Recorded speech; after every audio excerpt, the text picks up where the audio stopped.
Pascal Perrineau, professeur émérite des universités à Sciences Po. Je travaille sur les clivages politiques, le nationalisme, la droite extrême en France et en Europe, et également sur le vote.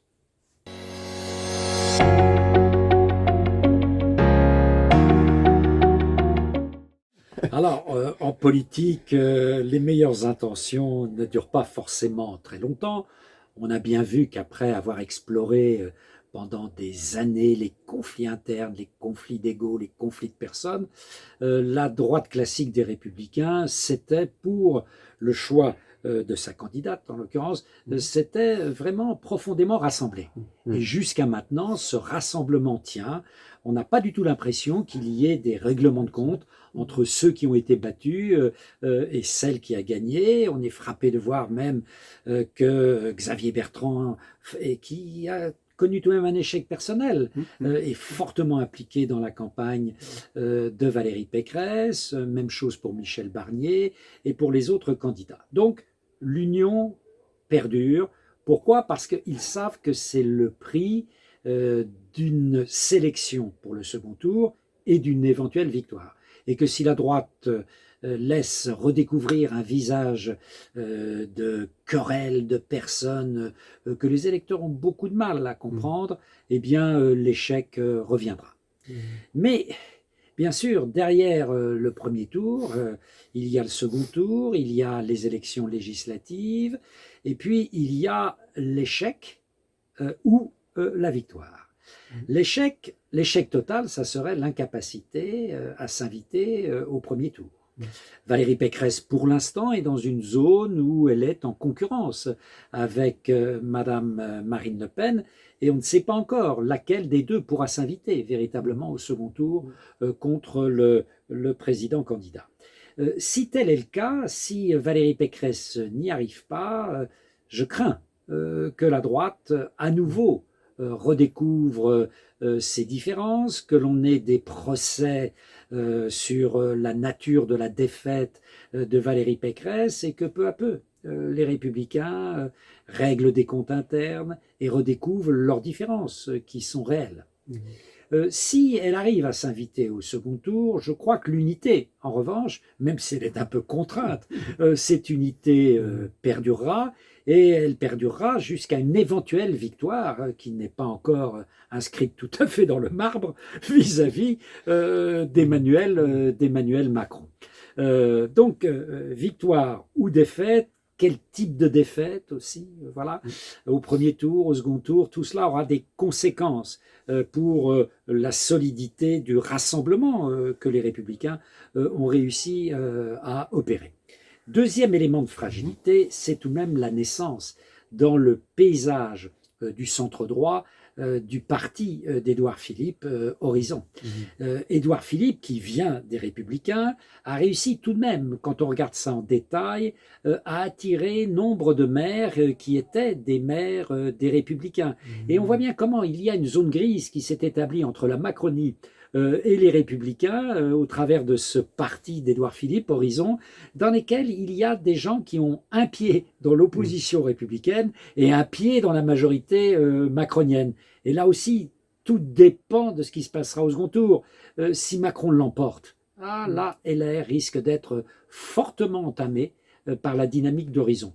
Si Macron, par hasard, rencontrait la défaite, là, on verra, au contraire, les brebis égarées vers Horizon revenir vers les Républicains au bercail.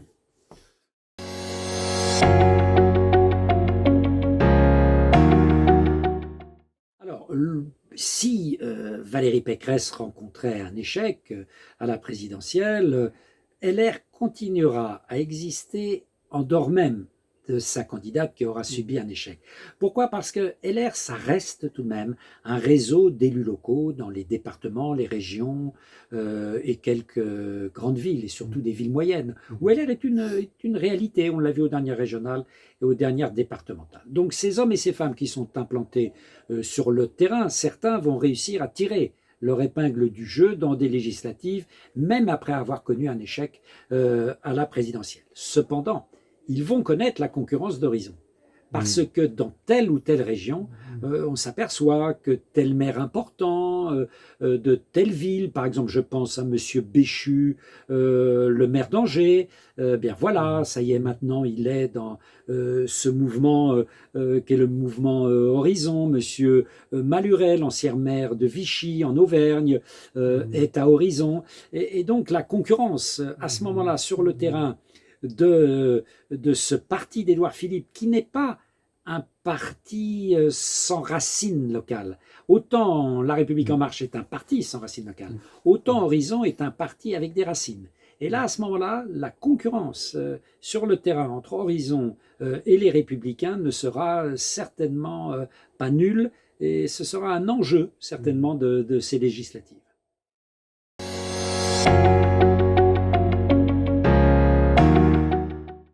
Les élections ne sont pas simplement des élections qui se font sur des enjeux matérialistes. Ça n'est pas vrai.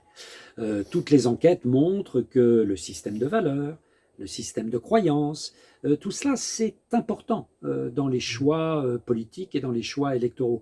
Et on sait depuis très longtemps en sociologie électorale, par exemple, que la variable religieuse, comme on dit, c'est-à-dire êtes-vous croyant ou non, de quel type de religion, quel est votre type de pratique, tout ça sont des variables qui ont un impact fort sur l'orientation des choix.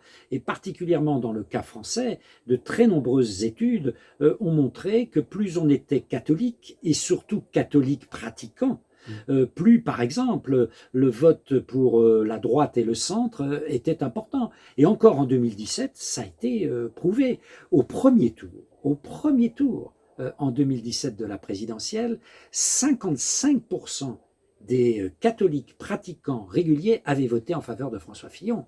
Donc là, on voit le poids véritablement de la variable religieuse. Mais il en est de même quand on prend d'autres religions, quand on prend l'islam, par exemple, et le comportement des citoyens français musulmans. On s'aperçoit, par exemple, qu'un candidat comme Mélenchon est très surreprésenté dans cette population, alors que chez les protestants, ce sera plutôt Emmanuel Macron. Donc on voit bien que, selon, au fond, ce que l'on a comme système de croyance, les valeurs qui organisent ce système de croyance, oui, ont un impact, et il en est de même pour ceux qui sont sans religion, qui par exemple accordent beaucoup plus massivement leur suffrage à une droite, à une gauche, pardon, considérée comme plus sensible à une laïcité stricte ou même à un militantisme athéiste parfois.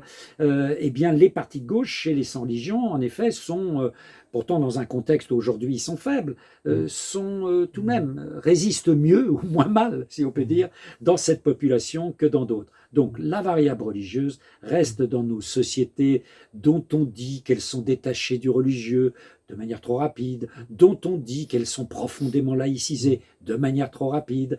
La variable religieuse, oui, reste une variable importante parce qu'il s'agit au fond, en politique comme en religion, de systèmes de croyance.